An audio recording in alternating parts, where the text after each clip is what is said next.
À Lyon, le quartier des États-Unis rassemble des gens issus de nombreuses nations. Au milieu de ce quartier se trouve l'église Saint-Jacques, dont la fresque de la Pentecôte symbolise la vocation du lieu, vivre une fraternité à la croisée des cultures dans la joie de l'Évangile.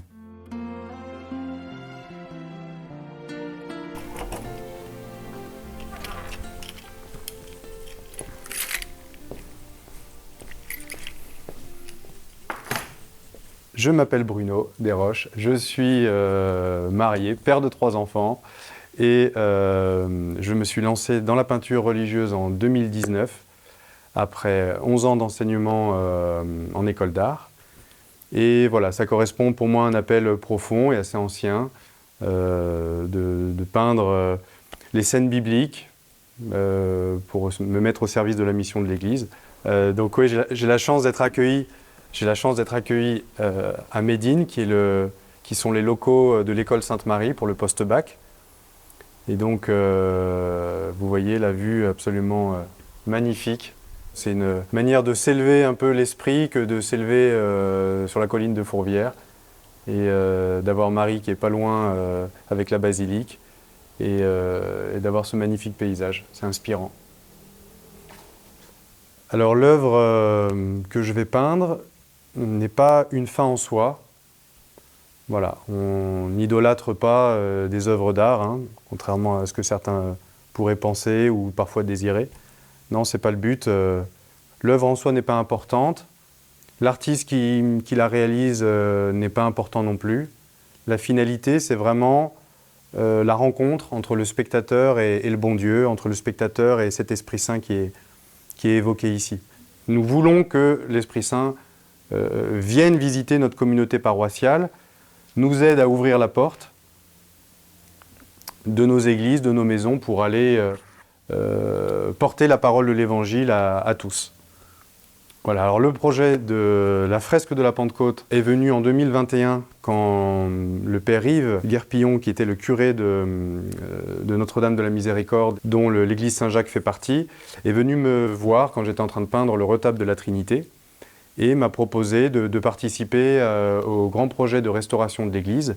L'idée de travailler sur le thème de la Pentecôte est venue de manière un petit peu collégiale avec toute l'équipe qui était présente.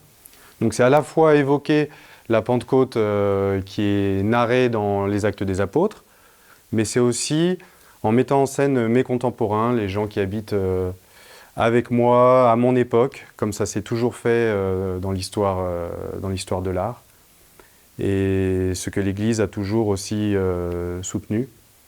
Pour nos églises latines, occidentales, c'est une peinture populaire qui met en scène le peuple, c'est-à-dire le peuple de Dieu, vivant à l'époque du peintre. Donc l'idée est venue de peindre à fresque, c'est-à-dire directement sur la paroi, et non pas comme à la Trinité avec des huiles sur bois.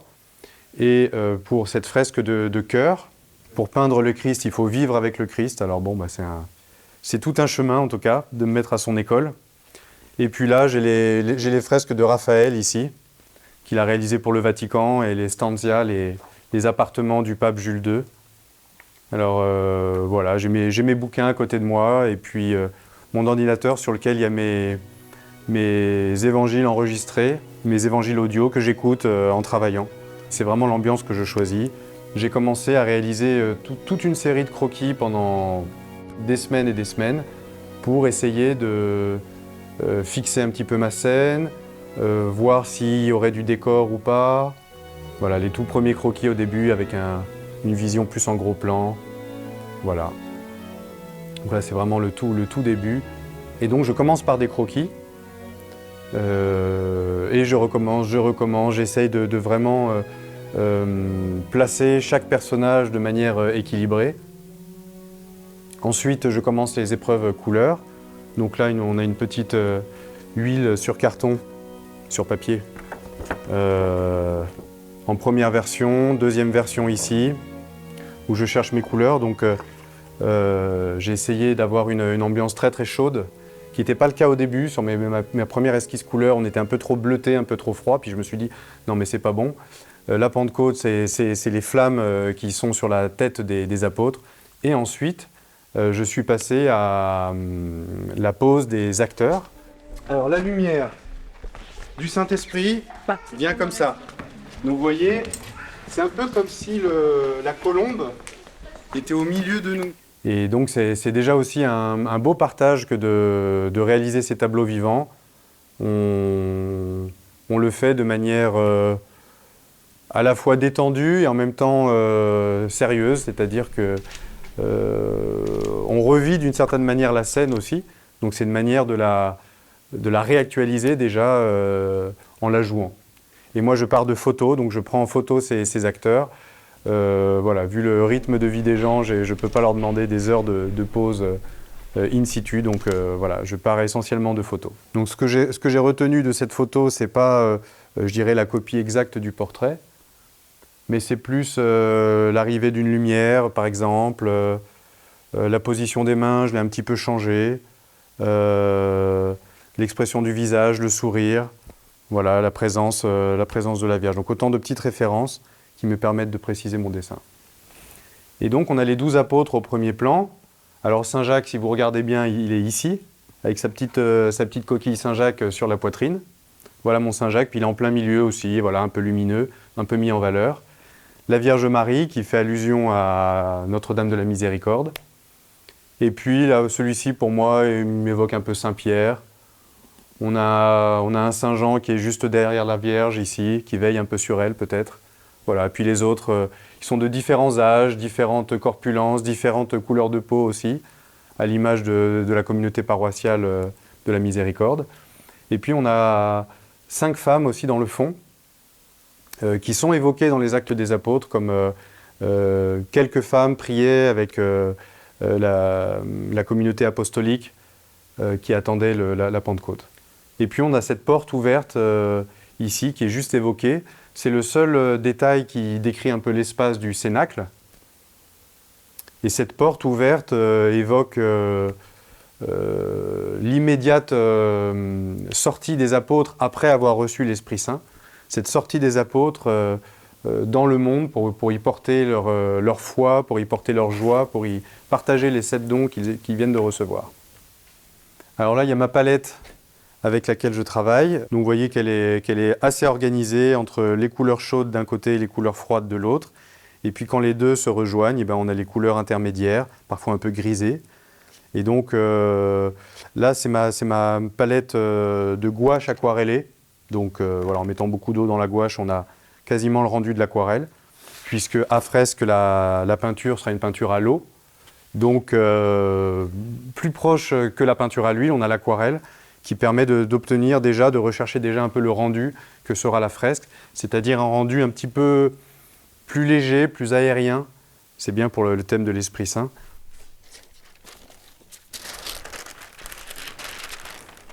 Donc quand on travaille à fresque, il faut préparer et bien organiser son chantier en connaissant tout son programme jour après jour. Donc vous voyez ici, c'est mon calque avec toutes les journées, tous les morceaux de puzzle finalement qui sont découpés, puisqu'on va commencer une partie le matin et la terminer dans la journée obligatoirement. La première journée, par exemple, ça sera les 2 portraits. La deuxième journée, il y aura ce morceau-là. Et voilà, on va avancer morceau par morceau, jour après jour. C'est pour ça que chaque morceau de puzzle s'appelle une giornata, une journée, puisque ce sont les Italiens qui ont été les maîtres de la fresque, donc tout le vocabulaire est italien. Donc je trouve qu'aujourd'hui, les techniques anciennes sont pleines d'avenir. Et puis, écoutez, la fresque, c'est une technique très très très ancienne, dont on n'arrive même pas à dater les premières pratiques. Et en tout cas, c'est une technique vraiment très traditionnelle que je vais utiliser. Ces techniques ont fait leurs preuves, ont montré leur longévité, ont montré aussi leur durabilité par les matériaux naturels qu'on peut utiliser, le sable, l'eau, la chaux, des pigments. Et c'est pour cela aussi que j'essaye d'intéresser d'autres artistes, d'autres jeunes artistes que j'ai pu connaître à l'école d'art quand j'y étais prof. Je pense que c'est intéressant parce qu'en fait, il y a en France très peu d'artistes qui s'attellent encore à ce genre de technique très exigeante et qui demandent beaucoup de temps, beaucoup d'organisation, un peu comme la foi aussi. qu'on a reçue, de pouvoir la transmettre pour que le chemin puisse se continuer avec les jeunes. Alors ici, je vous présente le dessin final, qui est le dernier dessin proportionnel à la fresque qui va mesurer 4 mètres x 2 mètres. Et donc ce dessin, je l'ai amené chez l'imprimeur, qui l'a scanné et qui a ensuite reproduit le dessin de 60 par 30 en plusieurs morceaux, en 5 laits, que l'on voit ici. Donc vous voyez, là j'ai la partie numéro 2, ici, et les autres parties sont dans ces petits rouleaux-là. Ce dessin final à l'échelle 1 s'appelle un carton. Voilà. Donc ça ne désigne pas le matériau du support, ça désigne uniquement sa fonction d'être le dessin qui va être reproduit sur le support final. Je me suis formé auprès d'une grande spécialiste qui s'appelle Solène Delahousse, que je vous recommande. Je vous recommande ses livres aussi. 3. Numéro 3. Et là. Pas mal.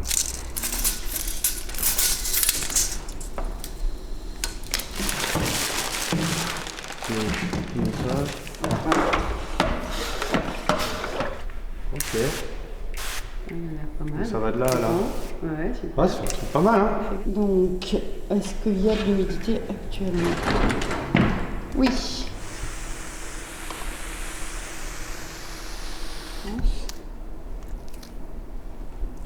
Là, on est à quoi? À 30. Alors, ça. Comme ça. Allez, c'est parti. On dirait une pince de vache. Ça, c'est de la chaux en pâte. Ça, c'est de la poudre de marbre. C'est la charge. Ça, c'est la colle. Tu vois, dans un enduit, tu as de la charge et de la colle. La charge, c'est le sable, c'est les grains. Et celle-là, elle est un peu rosée parce que c'est de la marque de Vérone, qui s'appelle en italien Coccio Pesto, c'est de la brique pilée qu'on va mélanger à la chaux pour retenir un petit peu l'eau, parce que c'est quelque chose de très poreux.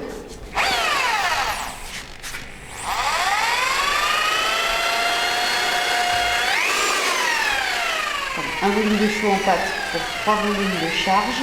Et dans nos charges, on va mettre 2 volumes de poudre de marbre pour 1 volume de briques pilées.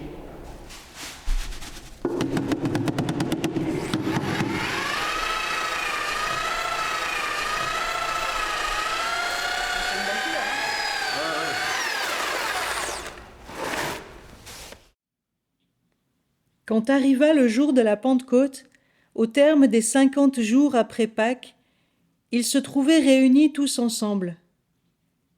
Soudain un bruit survint du ciel comme un violent coup de vent. La maison où ils étaient assis en fut remplie tout entière. Alors leur apparurent des langues qu'on aurait dites de feu, qui se partageaient, et il s'en posa une sur chacun d'eux.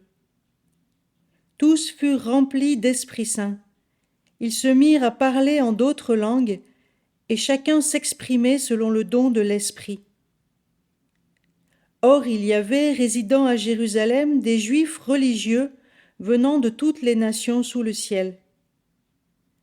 Lorsque ceux-ci entendirent la voix qui retentissait, ils se rassemblèrent en foule.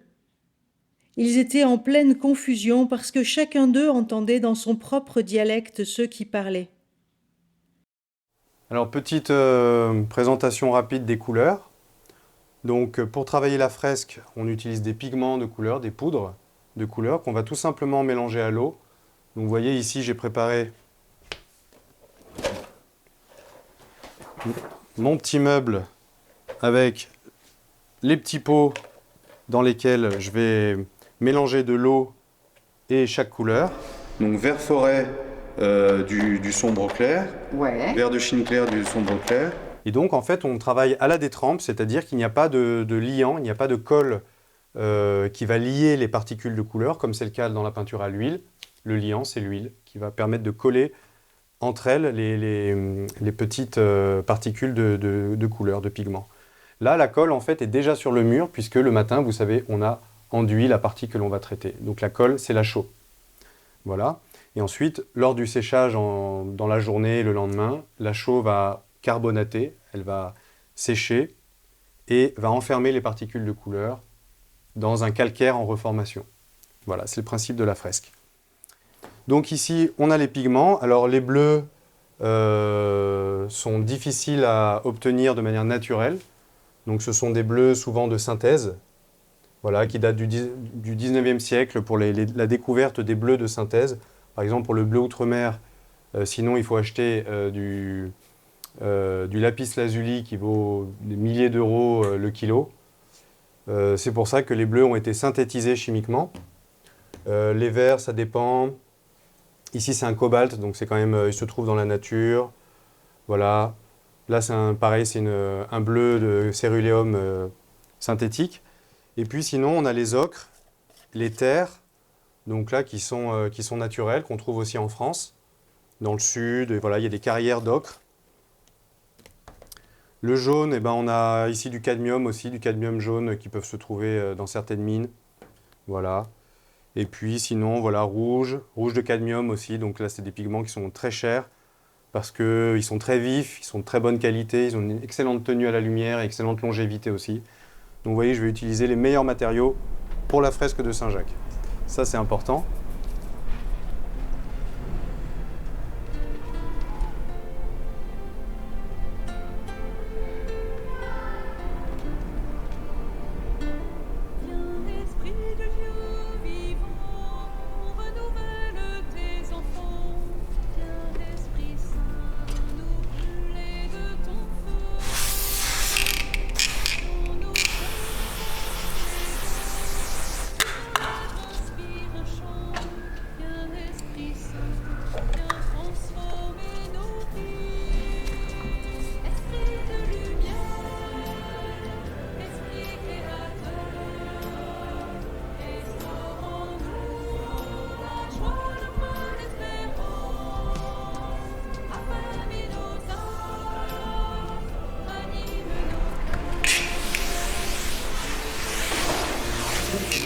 En touchant, quand tu vois que l'eau ne rentre plus.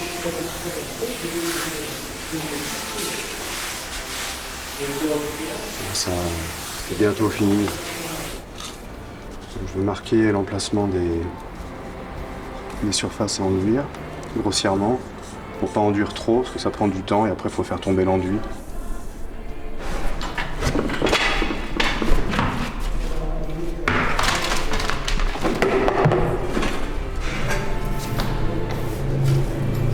Pour que la pâte soit homogène, bien malléable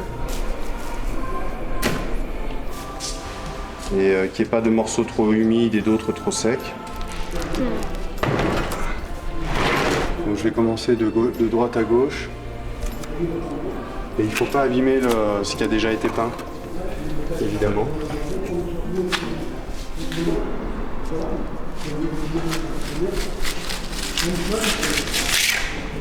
Utiliser l'outil comme ça et pas comme ça, sinon tu as un pan coupé, ça ne touche pas. Donc, le plus possible à la verticale.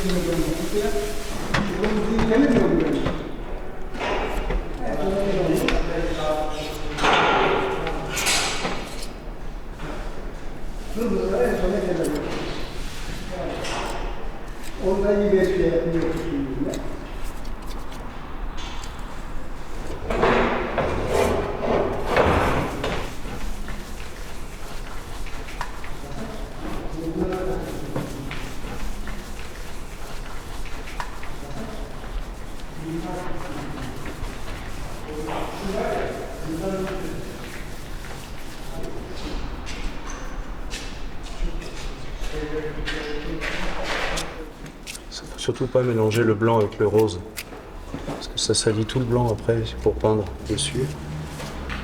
Intonacino, c'est sous-couche de finition et couche de finition. Et en italien, tu peux dire que l'intonaco, c'est surface à peindre. crois que c'est en gros c'est la traduction. Et Intonakino, c'est donc la petite surface à peindre, c'est celle que tu vas rajouter, qu'on ne met pas toujours à fresco. Là, on a décidé de mettre. Tu pourrais peindre sur ton Intonaco, qui est déjà la surface à peindre. Intonakino, c'est pour faire encore plus. Ça désigne la fonction et pas la nature de l'enduit. Sa position dans les couches. Là, je suis obligé de jeter parce qu'il y a un mélange avec l'enduit rose, donc je ne peux pas le garder. Sinon, ça salirait le support de peinture.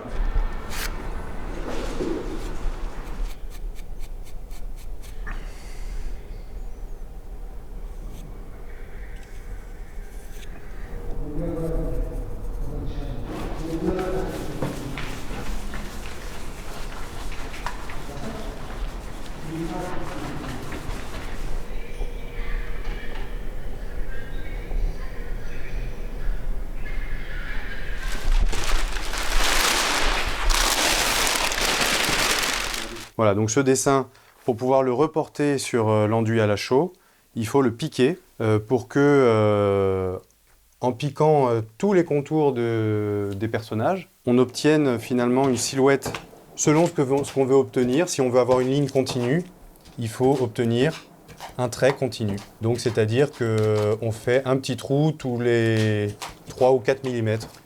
Il faut que le piquage se fasse avec un coup de main de dessinateur, c'est-à-dire qu'on ne peut pas piquer de manière molle. Il faut préserver les tensions et les souplesses du dessin. C'est un peu comme dans la vie spirituelle peut-être. Avoir de la souplesse et une certaine tension, une certaine dynamique, c'est intéressant, mais la mollesse, c'est jamais intéressant, ni la dureté d'ailleurs. Donc il faut que le trait soit à la fois souple et tendu, voilà, comme un bon paroissien missionnaire. Donc il faut les scotcher pour ne pas que la poussière déborde. Et là, ils se mettent sur l'enduit.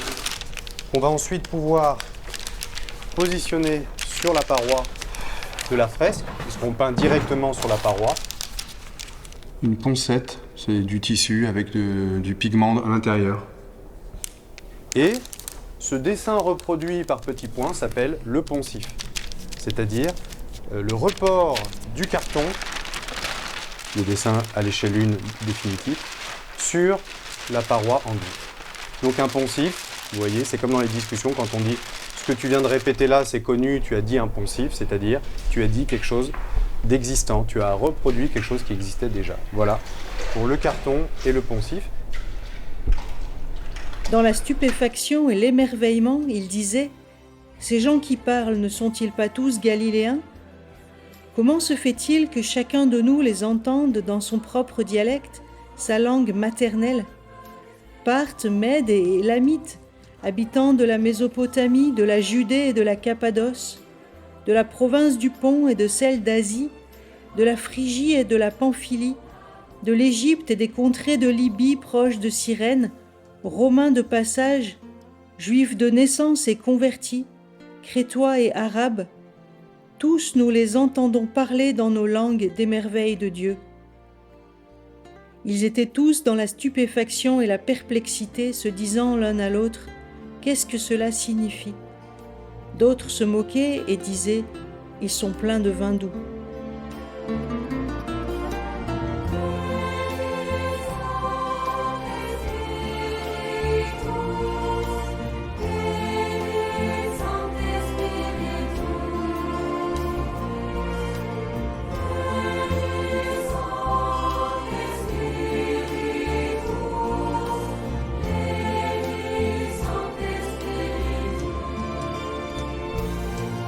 Donne-nous la charité pour aimer en vérité. Viens, Esprit Saint, nous brûler de ton feu. Nous accueillons ta clarté pour grandir en liberté. Viens, Esprit Saint, viens transformer nos vies. Esprit de lumière, Esprit créateur,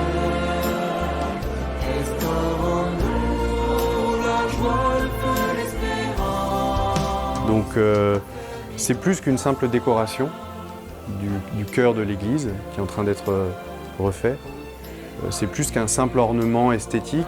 C'est vraiment un tableau qui est préparé dans la prière, qui est peint dans la prière. et qui doit être au service de la prière. Et donc le but de cette mise en scène des personnages d'aujourd'hui, c'est de montrer l'actualité de l'Évangile et dire en une seule image en fait que nous voulons que le Christ habite avec nous, nous voulons que le Saint-Esprit vienne dans notre communauté. Donc voilà, c'est pas simplement un jeu de mots, une petite blague en disant tiens je change d'époque, non, c'est vraiment montrer que moi-même, nos contemporains aujourd'hui veulent vivre de l'Évangile, veulent vivre de leur relation avec Jésus-Christ dans le temps présent, comme si le royaume des cieux était là au milieu de nous, comme a dit Jésus, et qu'il ne fallait pas attendre l'autre vie pour vivre ce royaume des cieux.